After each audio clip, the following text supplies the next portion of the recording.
Hi, welcome everyone to this channel Money Hub for the week ahead market analysis video. So start करते हैं अगले हफ्ते के लिए मार्केट एनालिसिस. So स्टार्ट करते हैं निफ्टी से.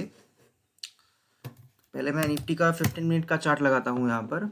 तो अब देख सकते हैं कि अगर मैं ऐसे एक ट्रेंड लाइन यहाँ पर ड्रॉ करता हूँ तो निफ्टी इस ट्रेंड लाइन पर आकर अभी रुका हुआ है. मतलब इस ट्रेंड लाइन का ब्रेकआउट अगर ऊपर की तरफ होता है मंडे को, मार्केट अगर बुलिश होता है, देन हम दो टारगेट एक्सपेक्ट कर सकते हैं. 15,763, 15,800 and 15,824. And the first of all,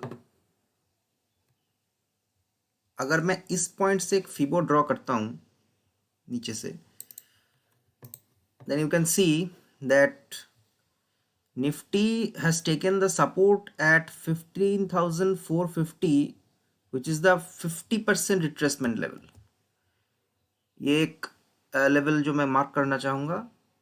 and the next level is this level 15,550 and there is another level that is अभी जो यहाँ पर है 15,688, that is 23% retracement level.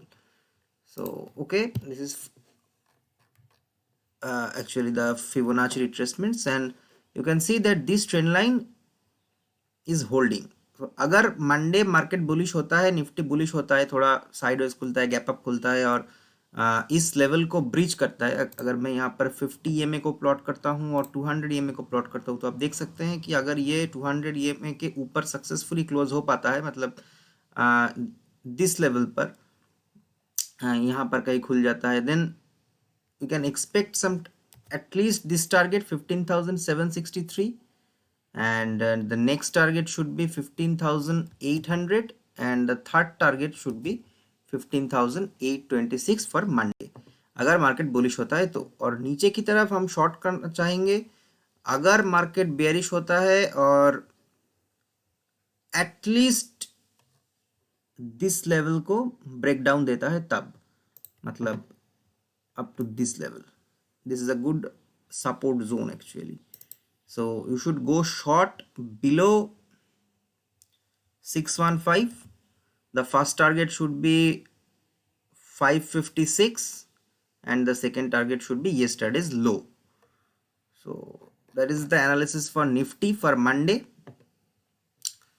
On the upper side there are 3 targets, on the downside there should be 3 targets. So this should be your no trading zone.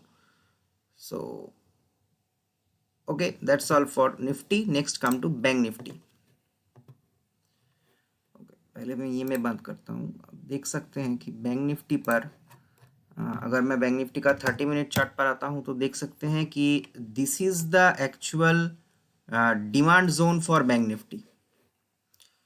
यहाँ पर जब भी bank Nifty आता है, पहले ये जोन एक रेजिस्टेंस की तरह काम करता था. मतलब मार्केट यहाँ से नीचे आया, फिर यहाँ पर एक रेजिस्टेंस मिला, फिर मार्केट यहाँ पर कंसोलिडेट होकर फिर ट्राई किया, फिर फेल हो गया, फिर ऊपर गया कंसोलिडेट होकर, फिर एक रीटेस्ट किया गया है इस लेवल पर और ये फिर से ऊपर जाकर अभी क्लोज हुआ है. अगर मैं यहाँ पर इस बॉटम से फिबो लगाता हूँ तो आप देख सकते हैं कि this is my fibo and this is the 23% retracement level and this is the 38% retracement level. These are the two levels and you can see these levels are 33,743 and 34,692, that is 34,700. so अभी bank Nifty जहाँ पर close हुआ है 34,550, sorry, अभी bank Nifty close हुआ है 34,700 के around, or you can see 34,600 के around. So you can see that this is the chart closing actually and this is the normal closing, adjusted closing. So you can see अगर मैं यहाँ पर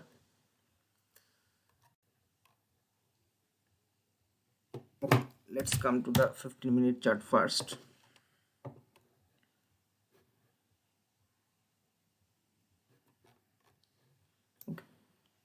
सो this is our actually breakout, ये breakout हो चुका है। और अगर मैं यहाँ पर 50 और 200 ईएमए को प्लॉट करूँ तो आप देख सकते हैं कि अगर मंडे मार्केट बुलिश होता है, बैंक निफ्टी गैप अप खुल जाता है, then this should be your first target. ये टारगेट तो हिट करना चाहिए। और अगर ये इसको इस 200 EMA on 15 minute time frame इसको सक्सेसफुली ब्रिज कर पाता है ऊपर की तरफ, then we can expect 35,000 level. This is the first level, this one, and the second should be 35,100. These two targets आ सकता है। अगर बैंक निफ्टी गैप अप खुल जाता है, यहाँ पर सस्टेन कर जाता है 200 ईएमए के ऊपर, then we can go for a long and the target should be 35,100। Okay, and अगर बैंक निफ्टी बुलिश रहता है, बहुत अच्छा मोमेंटम कर जाता है, देन 35,300 भी आ सकता है मंडे के बाद। और अगर बैंक निफ्टी बियरिश हो जाता है, मंडे को इस लेवल पर नहीं होल्ड कर पाता है, नीचे आ जाता है, देन मेरा ख्याल यही है कि don't short until this level is broken. You can see that this is a very good support zone. You can see on a 30-minute time frame that this zone is actually a very good support zone for bank Nifty. Okay, and अगर ये यहाँ पर आ जाता है और यहाँ पर आप शॉर्ट करते हैं तो चांसेस है कि फिर से ये ऊपर चला जाए।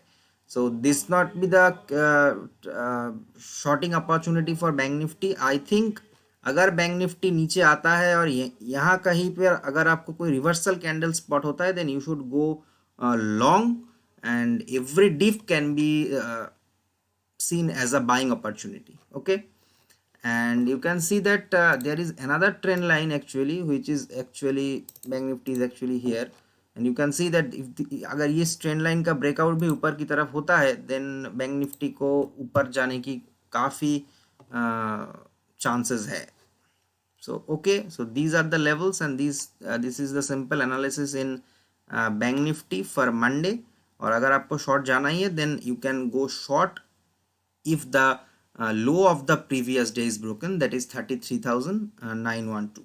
So this is the analysis for bank nifty. Next come to few stocks. The first come to HDFC Bank.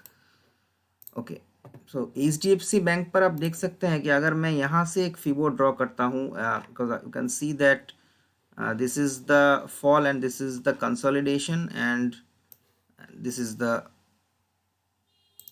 next up move. So you can see that HDFC Bank has taken a support at 1453, exactly 50% retracement level, and you can see that the 38% retracement level is 1470 around, and this is the 23% retracement level. So these are the three important levels for HDFC Bank। और अगर मैं यहाँ से एक trend line draw करता हूँ, then you can see this can be regarded as a channel, or it's kind of a flag। this is a falling channel, and इस channel का breakout अभी ऊपर की तरफ हुआ है with a decent volume। you can see that this is a good volume जहाँ से HDFC बैंक ऊपर जाने की कोशिश किया गया है यहाँ पर।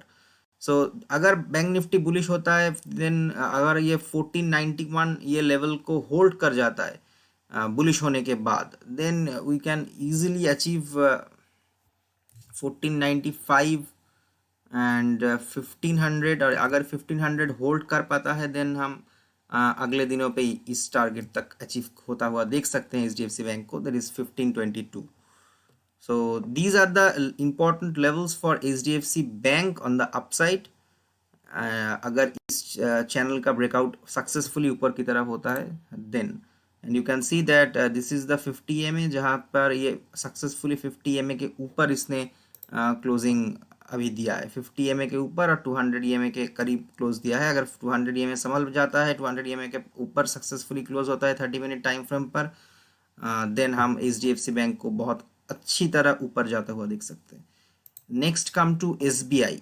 SBI में भी करीब एक सिंपल सा एनालिसिस है। अगर मैं यहाँ पर 30 मिनट टाइम फ्रेम पर आपको ले आऊँ और यहाँ से मैं एक फीबो लगाता हूँ ऊपर ऊपर तक, then you can see that this is the 23% retracement level and this is the 38% retracement level. So you can see that अगर SBI मंडे को बुलिश होता है और अगर ये 23% रिट्रेसमेंट लेवल को होल्ड करता है ऊपर की तरफ, that is 414, then you can go buy for the first target of up to this level 421. This should be your first target and this should be your second target. और अगर ये market bearish हो जाता है और SBI नीचे आने की कोशिश करता है, then you can also think for a go long at around 395. मुझे नहीं लगता कि SBI 395 के नीचे जाएगा. Don't short till 395. अगर 395 लेवल ब्रीच हो जाता है नीचे की तरफ, then you can go short for the target of 388. So this are the levels for SBI. ऊपर की तरफ दो टारगेट, अगर ये 415 होल्ड कर जाता है देन 421 423 मिल सकता है. और अगर ये 400 ब्रीच करता है, रादर 395 लेवल को ब्रीच करता है, then you can go short for the target of 387. Remember, अगर 400 ब्रीच करता है देन 400 के नीचे कैंडल बनना चाहिए 15 मिनट टाइम फ्रेम पर at least, then you can go short. Otherwise 400 breach करने के बाद ये फिर ऊपर चला जा सकता है. सो remember that thing also. Next come to Tata Motors. Okay, so Tata Motors पर आप देख सकते हैं कि this is the actual resistance zone for actual support zone for Tata Motors, actually the demand zone for Tata Motors. आप देख सकते हैं कि पहले ये रेजिस्टेंस की तरह काम कर रहा था, यहाँ पर ब्रेकआउट हुआ, संभल नहीं पाया, नीचे आ गया, फिर ट्राई हुआ, फाइनली ये सक्सेसफुली ऊपर चला गया था. यहाँ से सपोर्ट मिला, यहाँ से सपोर्ट मिला, ये थोड़ा नीचे आया, फिर से यहाँ से सपोर्ट मिला. Then you can see that Tata Motor is actually taking a good support from these levels, and you can see that अगर ये लेवल इंटैक्ट है अभी अगर इस ट्रेंड लाइन का ब्रेकआउट होता है ऊपर की तरफ, then you can easily expect these targets 346 and 352 on the upside. और अगर ये इस लेवल को नहीं संभाल पाता है और ये नीचे आ जाता है, then you can go short below 330, not before 330.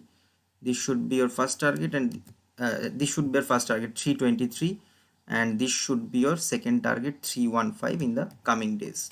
अगर मार्केट बेयरिश होता है, ऑटो सेक्टर बेयरिश होता है, टाटा मोटर्स बेयरिश होता है तो. But looking at the price action, यहाँ पर जैसा गुड सपोर्ट जोन है ये, एंड काफ़ी चांसेस है कि टाटा मोटर्स इस लेवल से ब्रेकआउट करके ऊपर निकल जाए. So keep an eye on Tata Motors. It's a good stock to trade on Monday and the week ahead. Okay, so next come to Dr. Reddy. You can see that for Dr. Reddy there is a similar analysis. This is actually a good support zone. अगर मैं एक घंटे के chart पर आऊँ तो आप देख सकते हैं कि this is the good support zone for doctor Reddy. And अगर मैं ऐसे एक ट्रेंड लाइन बनाता हूँ, then you can see that अगर ये इस ट्रेंड लाइन तक रिट्रेस होते होते आता है, मतलब यहाँ से यहाँ कहीं से सपोर्ट लेता है 5212, यू शुड वेट. अगर ये यहाँ पर आता है इन दिस लेवल्स और इस जोन से सपोर्ट लेता है, then 550 to 150, you can see that also this level 5151, यहाँ पर आपको वेट करना है. अगर डॉक्टर रेड्डी रिट्रेस होते होते यहाँ पर आए और यहाँ से एक रिवर्सल कैंडल बने, because you can see that this is a good support zone for doctor Reddy, then you can plan for a long for at least two targets. This should be the target for in the long term. It can also regarded as a swing trading, but अगर आप यहाँ कहीं पर long कर पाते हैं, then these targets are achievable 527 to 5350. So this is the analysis for Dr. Reddy. और अगर ये bearish होता है, then you should go short below this level 5100 for the target of 5000, not more than this, because मुझे नहीं लगता कि इसके नीचे ये अभी आने वाला है. So this is the analysis for Dr. Reddy for Monday and next coming week. This is a very simple analysis. और अगर ये गैप अप खुल जाता है, नीचे नहीं आता है, then you can use this trend line for go long. अगर इस ट्रेंड लाइन का ब्रेकआउट होता है ऊपर की तरफ, then you should go long for the target of 5400. So this is the analysis for Dr. Reddy. Next come to TCS. Okay, in TCS you can see on a 1 hour time frame. Actually this is a very simple analysis. मैं अगर volume बंद करता हूँ, TCS is actually on the verge of triple top breakout. ये यहाँ पर this is the first top and it's gets a rejection, falls back, then it's again tries, again successful नहीं हो पाता है, again ये यहाँ पर आ गया है. अगर ये इस जोन को ब्रेकआउट करता है ऊपर की तरफ, that is 3350 इस 3340 इस जोन का ब्रेकआउट अगर ऊपर की तरफ होता है with a good volume, then we can expect TCS to go above this, because you can see that this is the life high, so you have to use some pivot chart, Fibonacci, this kind of things to get the targets. But keep an eye on TCS. It can be a good swing trade also अगर IT sector bullish होता है और TCS इस triple top zone को breach कर ऊपर निकलने की कोशिश करता है. तो next come to another bullish stock, Hind Petroleum, Hindustan Petroleum. You can see the already I have applied the FIBO. अगर मैं यहाँ से एक FIBO ड्रॉ करता हूँ, then this is the exactly 23% retracement level, that is 292, and this is the next retracement level, that is 280. So now if I come to 5-minute time frame, then you can see यहाँ पर एक consolidation type का pattern बन चुका है. अगर मैं यहाँ पर एक बॉक्स क्रिएट करता हूँ ऐसे, then you can go long on Hind Petro. अगर इस बॉक्स का ब्रेकआउट होता है ऊपर की तरफ with a good volume, then you can easily achieve 303 should be your first target and 306 should be your second target. But remember, इस box का कंसोलिडेशन और थोड़ा चल सकता है. जहाँ पर भी ये बॉक्स का ब्रेकआउट मिलेगा ऊपर की तरफ हो या नीचे की तरफ, अगर नीचे की तरफ ब्रेकआउट मिलता है, then we can expect Hindustan Petroleum, you should go short. This should be your target. You should go short below 292 for the target of 286 and 280. This is 38% retracement level. So these are this is a very good stock and this is a very simple analysis in Hindustan Petroleum. ऊपर के levels है ये. अगर इस box का breakout होता है, then 303 306, नीचे की तरफ अगर ब्रेकडाउन देता है 285 280 should be your target. Next come to Voltas. Okay, next come to Voltas. You can see on a 30-minute time frame, this is actually the support line. यहाँ पर सपोर्ट मिला, यहाँ पर सपोर्ट मिला, यहाँ पर सपोर्ट, यहाँ पर सपोर्ट, यहाँ पर सपोर्ट. तो अगर ये फिर से यहाँ पर आता है, मतलब 1020, then you can go long. अगर ये यहाँ पर कोई रिवर्सल कैंडल बनता है तो then you can go long on Voltas. और अगर आप और भी सेफ खेलना चाहते हैं, then you should wait till this trend line is broken on the upside. अगर इस ट्रेंड लाइन का ब्रेकडाउन होता है ऊपर की तरफ, then you can go buy above, you can go buy above 1043, and the first and your target should be 1065 in Voltas in the upside. और अगर ये इस ट्रेंड लाइन को ब्रेक डाउन देता है, अगर यहाँ पर कोई एक अच्छा कैंडल बनता है with a good volume over here, then you can go short below 1000, actually below 1000 for the target of 974, and the second target should be 958. but remember, एक कैंडल यहाँ पर बनना चाहिए एटलीस्ट 15-minute टाइम फ्रेम पर with a good volume, otherwise ये stock फिर से ऊपर चला जा सकता है, because you can see that this is a very very good support zone for Voltas. कई बार इसको यहाँ पर सपोर्ट मिला है. सो this is a good analysis, is a good trend line.